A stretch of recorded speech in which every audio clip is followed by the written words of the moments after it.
கடக ராசிக்குரிய இவ்வார கோச்சார பலன்களையும் அதன் பிறகு உங்களுடைய ஜென்ம நட்சத்திரத்துக்குரிய தாராபலம் கொண்ட சிறந்த நாட்கள் எவை என்பதையும் தற்பொழுது பார்க்கலாம்.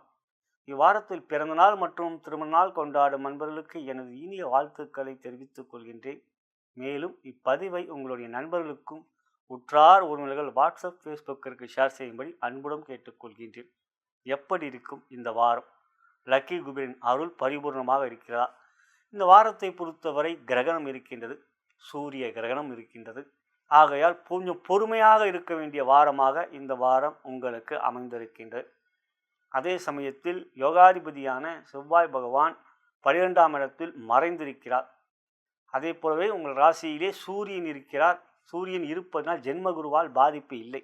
பொதுவாக கடக ராசியை பொறுத்தவரை குரு ராசியிலே உச்சம் பெறுகிறார் நண்பர்களே. ஆகையால் குரு உங்களுக்கு ராசியில் இருந்தாலும் நிச்சயம் நன்மையை தான் செய்வார். பார்க்கின்ற இடங்கள், குருவால் பார்க்கப்படுகின்ற இடங்கள் 5, 7, 9. குரு ஒரு ராசியில் இருக்கின்ற இடத்தை பால் செய்வார். பார்க்கின்ற இடத்தை மிகப்பெரிய அளவில் பலம் பெற வைப்பார். எனவே குழப்பம்தான் வரும். கடகராசியை பொறுத்தவரை எளிதில் எல்லோரையும் நம்ப மாட்டீர்கள். நம்பினால் எந்த ஒரு அடி பிரச்சனை வந்தால் கூட அவருக்காக உயிரை கொடுப்பீர்கள்.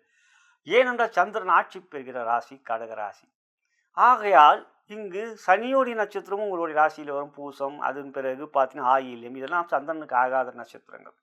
குரு மட்டும்தான். குருவும் அதுவும் ஒரு பாதம் தான், புனர்பூசம் 4ஆம் பாதம்.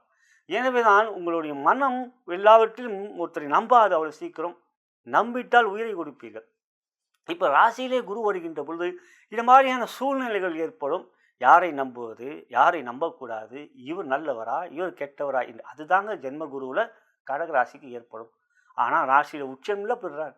பார்க்கின்ற இடம்லாம் பலம் பெறுப்பா. 5ஆம் இடம் பலம் பெறுது, அதிர்ஷ்டத்தை கொடுப்பார். 7ஆம் இடம் பலம் பெறும், உறவுகளிடம் அன்பை காட்டுவீர்கள். பலம் அவங்க காட்டுவாங்க அன்பு. 9ஆம் இடம் பாக்கியஸ்தானம் படுகிறது. சனியை இருக்கிற 9ல் வக்ரமா, ஒன்றும் பிரச்சனை இல்லை. இவையெல்லாம் நன்றாக இருக்கக்கூடிய அமைப்பு பார்வையால் ஏற்படும். சரிங்களா? இதுக்கான செவ்வாய் 12ல் இருக்கார், 8ல் ராகு, 2ல் கேது. பண கொடுக்கல் வாங்கல் விஷயத்தில் மிக கவனம் வேண்டும். 2ஆம் இடம் பணம், தனம். 8ஆம் இடம் கௌரவம், பணபல ஸ்தானம்.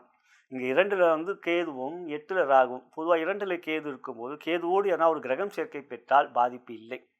8ல் ராகு இருக்கும்போது 7ஆம் இடத்துல மகரத்தில் என்ன ஒரு கிரகம் இருந்தால் பாதிப்பு இல்லை. எந்த இடமும் இந்த காலத்தில் எந்த கிரகம் சந்திரன் தான் 2ல் கேதுவோடு சேர்வார். அதுவும் கேது கூட சேரும்போது மனதில் குழப்பம் தான் ஏற்படும். எனக்கு கிரகண நிலை அதுதான்.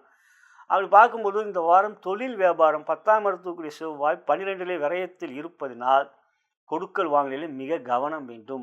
பட்டென்று யாரையும் நம்பி ஜாமீன் போடாதீர்கள். பணம் கொடுக்கல் வாங்கல் மற்றும் அரசாங்கத்தில் ஜிஎஸ்டி, சர்வீஸ் டேக்ஸ் போன்றவற்றில் இருக்குன்னா அந்த மாதிரியான விஷயத்தில் ஏதாவது ஒரு தவறுகள் இருந்தால் மிக கவனம் வைங்க. அது வழக்காக ஏற்படக்கூடிய வாய்ப்புகள் வரும். தொழில் வியாபாரிகளுக்கு கூறுகின்றேன். ஏன்னா அதனால் நம்ம ஜிஎஸ்டியில் இருக்கு இல்லையா, அந்த ஜிஎஸ்டி கட்டாமல் விட்டுட்டா அது இஷ்யூ ஆகும். ஆகையால் இந்த வாரத்தில் அந்த நிதானத்தை காட்ட வேண்டியது நல்லது. எந்த ஒரு விஷயத்திலும் எச்சரிக்கையாக பணம் கொடுக்கல் வாங்கல், பண பரிமாற்றம் போன்றவற்றில் பண பரிவர்த்தனை சொல்லுவோம் இல்லையா, இந்த பண பரிவர்த்தனை இதெல்லாம் ரொம்ப ஒரு இதுவாக இஷ்யூவாக இருக்கும். ஷேர் மார்க்கெட்டில் இருக்கிறவங்க ரொம்ப கவனமாக செயல்பட வேண்டிய வாரமே இந்த வாரம். உத்தியோகம், உங்கள் வேலையை மட்டும் முழு கவனத்தை செலுத்துங்கள். சூரிய கிரகணம் வேறு வருகிறது. 2ல் வேற கேது உட்கார்ந்துட்டு இருக்கார். எப்படா கெடுக்கலான்னு பார்த்துட்டு இருக்கார். ஆகையால் இந்த வாரம் உத்தியோகத்தில் இருக்கின்றவர்கள் உங்கள் வேலையில் முழு கவனம். நண்பர்கள் பகைவர்கள் என்று யாரையும் பார்க்காது. உங்கள் வேலையில் மட்டும் நீங்கள் முழு கவனத்தை செலுத்துங்க. அவங்க விஷயத்தில் நீங்கள் தலையிடாதீங்க. ஏன்னா உயரதிகாரிகளும் பகை ஏற்படக்கூடிய நிலை வரும் இந்த வாரம். அது கவனம் வச்சுங்க. குடும்பத்தில் ஏற்கனவே நான் சொல்லியிருக்கேன், 2ல் கேது இருக்கிற சூழ்நிலை, குடும்பத்தில் பிரிவுகள், ஒரு சின்ன விஷயங்கள் கூட ஒரு பெருசாக அது யோசிக்க வைக்கக்கூடிய ஒரு குழப்பங்கள் பொறுக்கு. அதுக்காக இந்த கேது கணபதி வழிபாடு செய்வதும் கேதுவோடைய பலவீனங்கள், அதாவது அவர் செய்யக்கூடிய அந்த பிரச்சனைகள் இல்லாமல் இருக்கும். இவை கவனம். குழந்தைகளால் மகிழ்ச்சி, சந்தோஷம். 5ஆம் இடத்தை குரு பார்வை. மொத்தத்தில் பார்க்கின்ற குரு பார்வை பெறுகின்ற 5, 7, 9 அது 5ஆம் இடம் 9ஆம் பார்வை, அது கோணப்பார்வை. இந்த பலங்கள் பருவதால் எதையும் சமாளிக்கக்கூடிய வல்லமையும் திறமையும் இருக்கக்கூடிய வாரமாகவே இந்த வாரம் இருக்கும். க்ரீம் என்கின்ற மந்திரத்தை உச்சரியுங்கள். க்ரீம் என்கின்ற மந்திரத்தை உச்சரியுங்கள். லக்ஷ்மி சக்தியின் அருளை பெறுவீர்கள். க்ரீம் சக்தியின் அருளை பெறுவீர்கள். அந்த மந்திரத்தை கூறுகின்ற பொழுது செவ்வாயும் கட்டுக்குள் இருப்பார். எந்த ஒரு முயற்சியிலும் மனம் உறுதியோடு செயல்படக்கூடிய நிலை இருக்கும். நலம் வருக, வளம் பெறுக.